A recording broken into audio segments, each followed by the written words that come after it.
जनता के बीच में जाने के लिए मुद्दे नहीं है, बातें नहीं है, वादे नहीं है, तो नोट से वोट लेना है। इंदौर में आज 50 लाख रुपया एक आरएसएस के कार्यकर्ता के वहां से पकड़ा गया। कल शिप्रा में सांवेर के अंदर ही पकड़ा गया। कल शिप्रा में ये भी सांवेर का ही हिस्सा है, 10 लाख रुपया पकड़ाया था। उसके 2 दिन पहले 2 लाख रुपया पकड़ाया था। तो ये धीरे धीरे समझ में आने लगा है कि भारतीय जनता पार्टी नोट से वोट लेना चाहती है और टारगेट है 5,000 रुपया पर वोट खरीदना।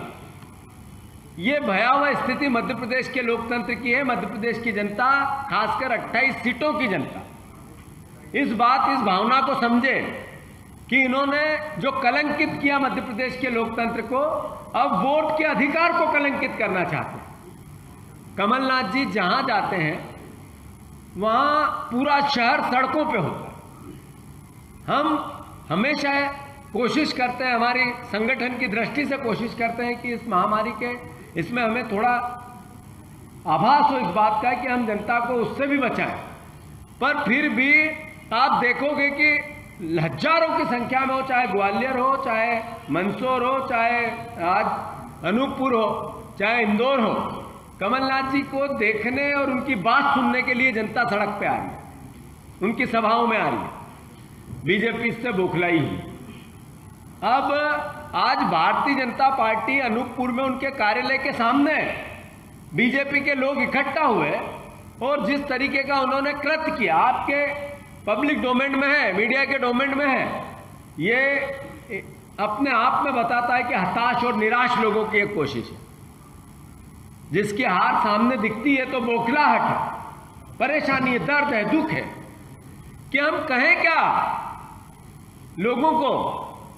तो इस तरह की हरकतें कर करके मध्य प्रदेश के लोकतंत्र की जो कलंकित किया, उसकी हत्या की, उसके बाद और एक घिनौना चेहरा भारतीय जनता पार्टी का सामने आ रहा है। हम मानते हैं कि इसकी कांग्रेस पार्टी निंदा करती है और अगर इसी तरह का कृत्य भारतीय जनता पार्टी करती रही तो मैं मानता हूं प्रशासन को सजग होना चाहिए। प्रशासन नौकरों जैसा व्यवहार भारतीय जनता पार्टी के क्यों कर रहा है? सवाल ये, जब मध्य प्रदेश के पूर्व मुख्यमंत्री इतनी बड़ी तादाद में लोग उनके स्वागत सत्कार के लिए आते हैं तो प्रशासन की क्या व्यवस्था हो? मैं मानता हूं कि प्रशासन नपुंसक जैसा व्यवहार कर रहा है।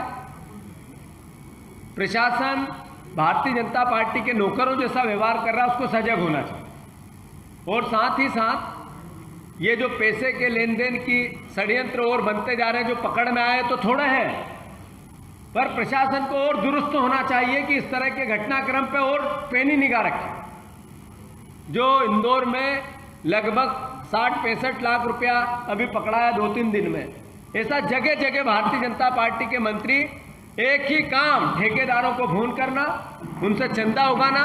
भारतीय जनता पार्टी का मुख्य संगठन वो अपने काम कर रहा है, मंत्री अपना काम कर रहे हैं और कुल मिला के लोकतंत्र को लूटने की कोशिश कर रहे हैं। पुलिस प्रशासन द्वारा एक रूटीन चेकिंग के दौरान आज सुबह 50,90,000 रुपए की राशि एक कार से बरामद की गई है। परंतु ये पुलिस प्रशासन की एक रूटीन प्रक्रिया चेकिंग के दौरान जो है ये राशि बरामद की है, परंतु कांग्रेस ने तुरंत ही इस पर एक प्रतिक्रिया व्यक्त कर दी और भारतीय जनता पार्टी पर आरोप लगाकर इसको राजनीतिक रूप देने का प्रयास किया है। माननीय प्रेमचंद गुड्डू जी, थोड़ा इंतजार तो कर लेते, दूध का दूध और पानी का पानी हो जाता।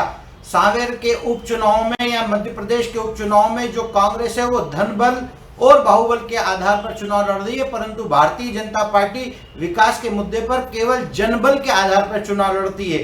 प्रेमचंद गुड्डू जी, जाकी रही भावना जिसकी प्रभु देखी मूरत तीन तेसी। मुझे लगता है कि जिस प्रकार से आपके कार्य रहते हैं, आपको चारों तरफ वो नजर आता है, दूसरा कुछ नजर नहीं आता। आपके राष्ट्रीय नेतृत्व से लेकर प्रदेश नेतृत्व से लेकर यहाँ तक आप केवल झूठ का पुलिंदा और झूठ जनता को परोसने का काम कर रहे हैं, क्योंकि आपके पास कोई मुद्दा नहीं है। भारतीय जनता पार्टी विकास के मुद्दे पर चुनाव लड़ रही है और जनता इस चीज को अच्छी तरह समझ चुकी है कि कांग्रेस झूठ पर झूठ, झूठ पर झूठ और झूठ पर झूठ बोलने का काम करती है। इसके अलावा उसके पास कोई मुद्दे नहीं है। और मुझे लगता है कि जिस प्रकार आप तुरंत ही घटना के बाद प्रतिक्रिया देते थे, कभी जिला निर्वाचन अधिकारी की टीम पर आरोप लगाना, कभी मतदाता सूची पर आरोप लगाना, कभी पुलिस प्रशासन पर आरोप लगाना, और ये रूटीन प्रक्रिया के दौरान जब घटना और दुर्घटना कोई हो जाती तो उसको राजनीतिक रूप दे देना, ये आपकी एक आदत बन चुकी है, जिससे मुझे लगता है ये राजनीति सुचिता और सुनिश्चितता नहीं है। यदि आपको आरोप लगाना था तो आपको उसके प्रमाण और उसके साक्ष्य पुलिस प्रशासन को देने थे। अभी जांच के दौरान सारा का सारा मामला सामने आ जाएगा। जांच के दौरान दूध का दूध, पानी का पानी हो जाएगा। जिस प्रकार आप झूठ पर झूठ परोसने का काम कर रहे हैं, सांवेर की जनता उसको अच्छी तरह समझ चुकी है। और मुझे लगता है कि 10 नवंबर को उपचुनाव जो परिणाम आएंगे वो आपको कांग्रेसी उम्मीदवारों को घर बिठाने का परिणाम आएंगे। इसके लिए आप मानसिक रूप से तैयार हो जाइए।